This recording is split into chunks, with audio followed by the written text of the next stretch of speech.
Good morning, students. Today we're going to be continuing what we have been working on all week, expanding our knowledge of the three major empires of South America.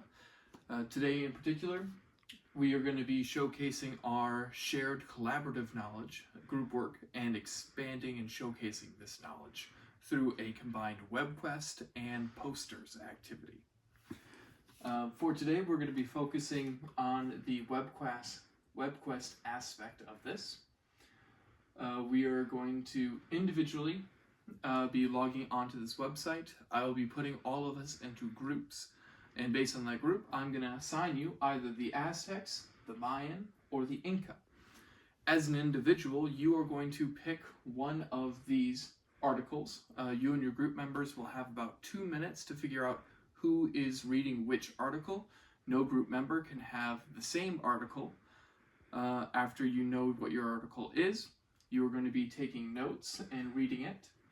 We're going to be using our 3-2-1 notes today. So while you are reading your article, you're going to write down 3 quick facts or ideas that you find, 2 questions that the article has left you with, or 2 things that you recall having read in class previously, and finally the most interesting thing that you can think of. And you will have about 8 minutes to be reading through this article and finishing your notes. Once that 8 minutes is done, you're going to come back to your groups and collaborate.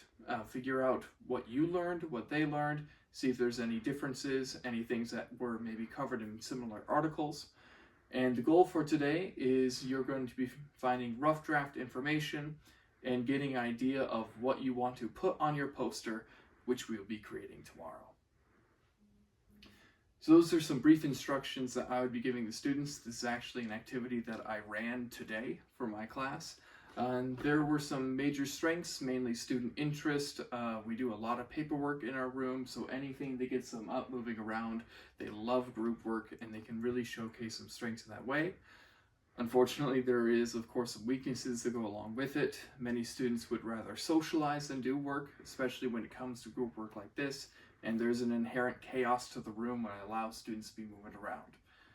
I plan personally and showcased being mobile around the room, checking in with students, ensuring that the extra steps of this process, they're not relying too heavily on learned helplessness, as I have called it, of getting intentionally stuck and pretending that they don't know what to do, combating that by being very present in the room, ensuring that I am walking students through the process and, as needed, repeating the steps to them.